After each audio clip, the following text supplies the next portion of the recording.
منتدى حوار بيروت يلي بيشكل شريحة كبيرة من بيروت حبت تجي وتعمل لك زيارة اليوم، خاصة بعد المستجدات يلي مرقت فينا هالأسبوع الماضي.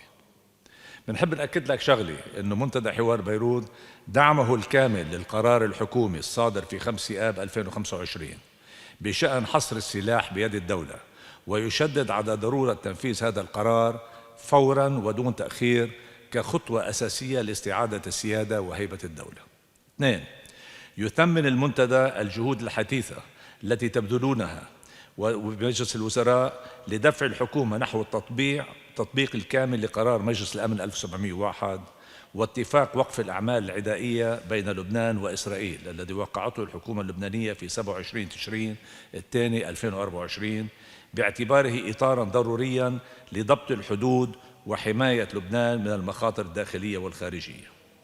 يرفض المنتدى بشكل قاطع أي محاولة إلى العودة ما قبل اتفاق الطائف سواء في الشكل أو المضمون، ويعتبر الاتفاق المكرس في صلب الدستور اللبناني أساساً لأي استقرار سياسي ولا مجال للمساومة على بنوده، ولا سيما فيما ورد في مقدمته بأن لبنان وطن نهائي لجميع أبنائه وعربي الهوى والانتماء والصلاحيات اللي انعطت لمجلس الوزراء.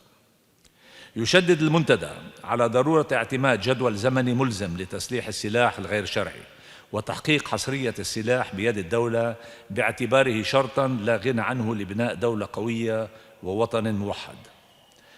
يعرب المنتدى عن تقديره العميق لمواقف المملكة العربية السعودية قيادة وشعباً لدعمها المتواصل للبنان ومؤسساته ولدورها المحوري في استقرار لبنان سياسياً واقتصادياً ووقوفها الدائم إلى جانب شعبه في أصعب الظروف.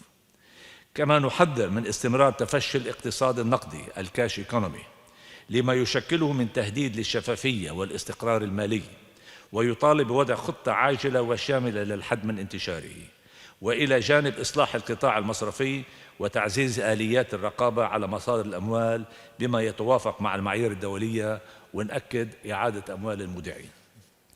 يذكر المنتدى بأنه دائما عنا نحن مشاكل بنحب نرفعها لدولتك، وخاصة هالمؤخر عم نسمع على موضوع قصة النفايات، ومعقولة انه تتطور الموضوع بالنسبة لمكب تبع الجديدة، واليوم يلي عم نسمع انه في محاولات انه يلاقوا مخارج مؤقتة لهالهدي. بتعرف هذا بدك 3 أيام وصفي كل بيروت نرجع لمكان عليه.